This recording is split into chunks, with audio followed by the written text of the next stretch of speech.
Actually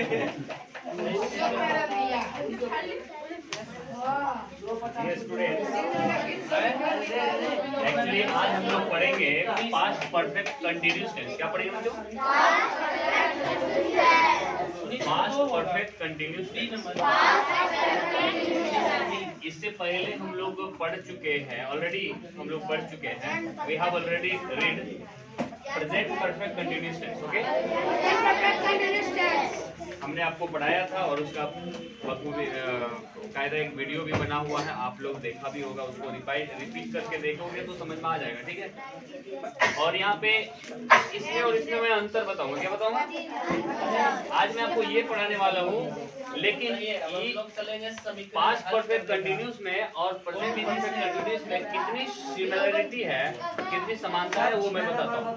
आप देखेंगे दोनों को तो एक ही जैसा लगेगा।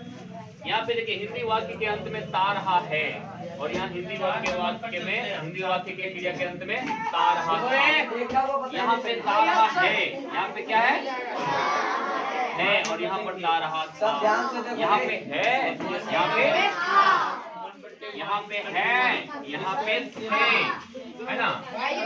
तो यहाँ पर आप अगर देखें बच्चों तो यहाँ पर है, यहाँ पर था, थी, थे, ये बस, बाकी सब कुछ सेम है। ओके। और इंग्लिश सेंटेंस में भी अफर्मेटिव सेंटेंस जो उसमें होता था सब्जेक्ट, और उसमें हैव में एक चीज को चूज करना पड़ता है। में एक चीज चूज करना पड़ता है। ही शी इट के साथ हैज, बाकी के साथ हैव। उसके बाद बिल लगता है, फिर वर्ब का चौथा फॉर्म यानी कि वर्ब प्लस आईएनजी लगता है, ऑब्जेक्ट लगता है, और फॉर या सिंस में एक चीज करना पड़ता है। सिंस के लिए पॉइंट ऑफ टाइम और फॉर के लिए ड्यूरेशन ऑफ टाइम। और उसके बाद यहाँ पे कॉम्प्लीमेंट्री वर्ड देना पड़ता है। एग्जांपल में जैसे मैंने यहाँ पर लिया, he has been reading book since morning, वह सुबह से किताब पढ़ता रहा है। अब यहाँ इसमें क्या अंतर है? देखिए, यहाँ सब्जेक्ट, यहाँ भी सब्जेक्ट, यहाँ हैज या हैव दो में से एक चूज करना था, यहाँ पर केवल हैड होता है। क्या होता है? पास्ट परफेक्ट कंटिन्यूअस केवल हैड होता है। तो ये तो और आसान है, यहाँ पर तो एक चूज करना पड़ता है, यहाँ तो ऑलरेडी इसी को लगाना है। और बिन, यहाँ भी दोनों जगह बिन है, वर्ब फॉर दोनों जगह है, ऑब्जेक्ट दोनों जगह है, फॉर या सिंस दोनों जगह है, उसके कॉम्प्लीमेंट्री वर्ड दोनों जगह है। सब सेम है, ये पूरा अगर आप देखेंगे पूरा सेम है, केवल आपको अंतर मिलेगा यहाँ हैज या हैड के बदले हैड, बस इतना ही अंतर है। हिंदी वाक्य में है के बदले था, और इंग्लिश वाक्य में हैव या हैज के बदले हैड लगेगा। बस इतना ही अंतर है, बाकी कोई अंतर नहीं है। अब देखिए यहाँ पे क्या है, वह सुबह से किताब पढ़ता रहा था। ये वाक्य में क्या है? वह सुबह से किताब पढ़ता रहा है।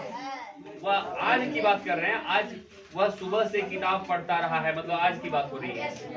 और लेकिन वह सुबह से किताब पढ़ता रहा था, ये बहुत पहले की बात हो रही है। कब की बात हो रही है? हाँ, भूतकाल की बात हो रही है।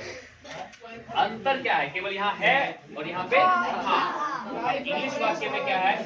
He has been reading book since morning, यहाँ पे he had been reading book since morning। सिर्फ अंतर क्या है? तो यहाँ has के बदले had है।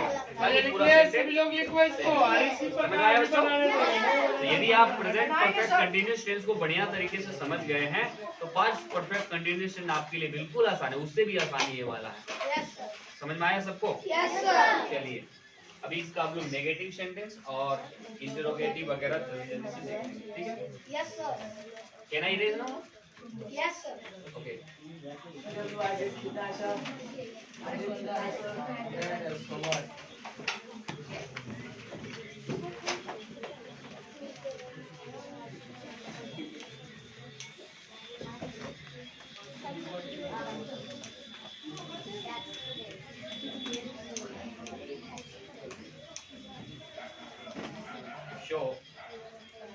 अभी हम लोग नेगेटिव सेंटेंस देखेंगे। क्या नेगेटिव सेंटेंसेस?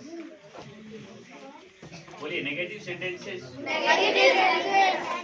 मतलब नकारात्मक वाक्य। क्या नकारात्मक वाक्य? इसमें नहीं लगा हुआ रहता है, तो इसका जो स्ट्रक्चर होता है ना, वो सब्जेक्ट प्लस हैड और उसके बाद नोट लगाते हैं।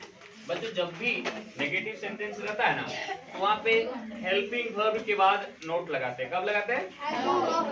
तो हेल्पिंग वर्ब यहाँ हैड है और उसके बाद हमने नोट लगा दिया। फिर बीन लगाना है। क्या लगाना है बच्चों? हाँ, ये बीन। उसके बाद वर्ब का चौथा फॉर्म यानी verb plus ING plus object और उसके बाद फॉर या सिंस लगाएंगे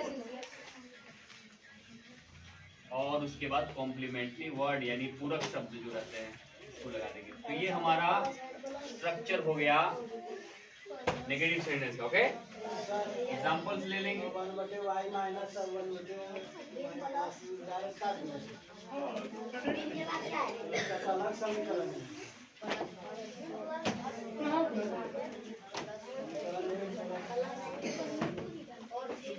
दोनों पे एक ही है।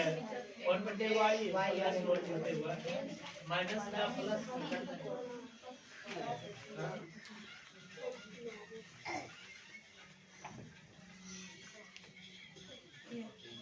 वह 4 दिनों से पढ़ने नहीं आता रहा था, मतलब वो 4 दिन से अब्सेंट हो रहा था, लगातार 4 दिनों से अब्सेंट हो रहा था, पढ़ने के लिए नहीं आ रहा है ना। तो इसको अगर अंग्रेजी में बोलना हो तो वह का ही होता है और यहाँ पे हैड लगेगा। क्या लगेगा? He had not been. यहाँ पे बच्चों क्योंकि नेगेटिव सेंटेंस नहीं है तो नॉट बीन, और यहाँ पे मेन वर्ब क्या है? आ रहा था। क्या? तो आना का कम होता है और उसका वर्ब फॉर कमिंग हो जाएगा। क्या हो जाएगा? Coming. Yes, coming to read. यहाँ पे पढ़ने के लिए, क्या के लिए? तो टू रीड। और कितने दिनों से? 4 दिनों के लिए, तो फॉर डेज। बच्चों यहाँ पर 4 दिनों के साथ फॉर इसलिए लगा क्योंकि ये एक ड्यूरेशन ऑफ टाइम है। क्या है? ड्यूरेशन ऑफ टाइम, एक समय अंतराल है 4 दिनों से। ये दिया नहीं है कि कब से, सोमवार से कि मंगल से कि 10 तारीख से कि 5 तारीख से, ये केवल दिया है 4 दिनों से, इसलिए इसमें फॉर का प्रयोग हुआ। ठीक है, फॉर डेज। Okay, yes. तो सब कोई बोलेंगे he had not been coming to read for 4 days. ये फॉर यहाँ पे के लिए और 4 डेज मतलब 4 दिन के लिए। ठीक है, अभी इसका इंटेरोगेटिव सेंटेंस देख लेंगे। सब कोई बोलिए इंटेरोगेटिव सेंटेंस। प्रश्नवाचक शब्द, प्रश्नवाचक वाक्य। बोलिए। हाँ, इसमें यस नो टाइप्स का पहले देखेंगे हम लोग। पहले कौन सा देखेंगे? हाँ, yes no types question.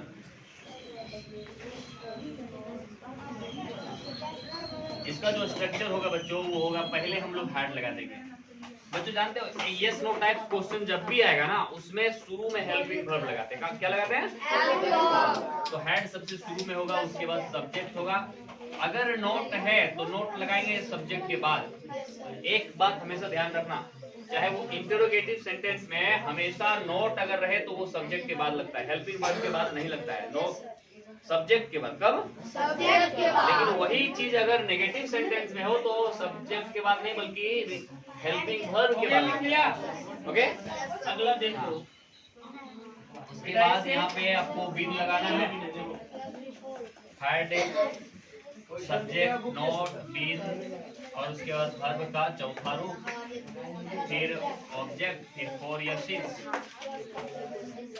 Plus complementary word और लास्ट में आप क्वेश्चन मार्क भी लगाना है। क्या लगाना है बच्चों? हाँ, question mark is very important here.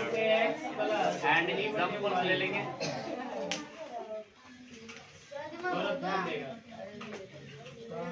क्या आप देखो, अब हम जो जनवरी ऊपर में है y के साथ उसको समीकरण 1 में गुणा करेंगे। कितना? 4 और इसमें 3 गुना लिखेंगे। कमाते रहे 1 में थे। कमाते हैं ना लोग, था तो पूछ रहा है कि तो जनवरी से नहीं कमा करो हली ले हैं, एको पैसा नहीं दली घरा में नहीं कमा बोली घर में कहता है ना जी। तो जोड़ने had you not been गुना कीजिए, 4 दूनी earning, कमाना का क्या होता है बच्चों? अर्न मतलब अर्निंग मतलब कमाना। अर्निंग और यहाँ पर जनवरी से है इसीलिए सिंस लगाएंगे। क्या लगाएंगे? हाँ,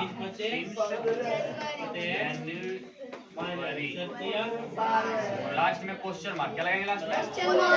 तो बोलिए, had you not been earning since January? Had you not been earning since January? तो ये हो गया yes no टाइप क्वेश्चन, ये हो गया नेगेटिव सेंटेंस। और अब हम लोग देखेंगे जो WH क्वेश्चन है वो देखेंगे तुरंत। इसको कॉपी कीजिए। हो जाएगा 46। अब हो जाएगा 46 x बराबर 23, x बराबर 23 बटे कितना? तो बच्चों हम लोग अभी WH क्वेश्चंस देखेंगे और समझेंगे, ठीक है? WH क्वेश्चन का जो स्ट्रक्चर होता है वो WH फैमिली वाला जो वर्ड रहता है क्वेश्चन वर्ड उसको लिखेंगे, उसके बाद हैड, फिर सब्जेक्ट, अगर नॉट है तो नॉट डालेंगे, फिर बीन, फिर वर्ब फॉर, फिर फॉर या सिंस या फिर कॉम्प्लीमेंट्री वर्ड और उसके बाद क्वेश्चन मार्क, ठीक है? तो बच्चों एग्जांपल से समझेंगे। तुम 5 दिनों से क्या करते रहे थे, है ना? तो what had you been doing for 5 days. यहाँ पर फॉर लगा 5 डेज के पहले, ओके? क्योंकि ये एक ड्यूरेशन ऑफ टाइम है। What is duration of time? Okay, वह सोमवार से हमें क्यों नहीं पढ़ाते रहे थे? आप पूछेंगे कि सर मंटू सोमवार से हमें क्यों नहीं पढ़ाते रहे थे? तो आपका इंग्लिश में आप उसी चीज को कैसे बोलेंगे? Why had sir Mantu? यहाँ पे ही के बदले आप सर मंटू लगा सकते हैं, सर दिनेश लगा सकते हैं, है ना? Why had sir Mantu not been teaching us since Monday? Okay? तो मेरे पीछे भी बोलिए, why had sir Mantu not been teaching us since Monday? Okay? तो ये हो गया बच्चों WH क्वेश्चन हो गया। इसी तरह से आप समझ लेंगे। और ये आज का हमारा जो पास्ट परफेक्ट कंटिन्यूअस टेंस है ये खत्म हो गया है, समाप्त हो गया।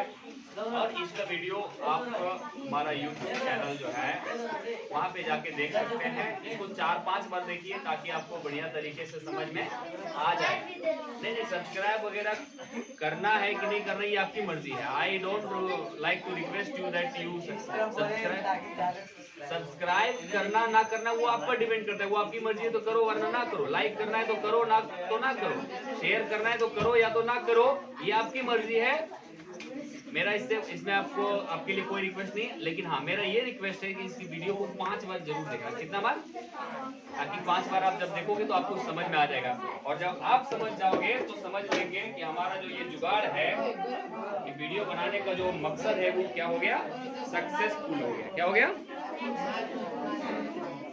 Thank you very much.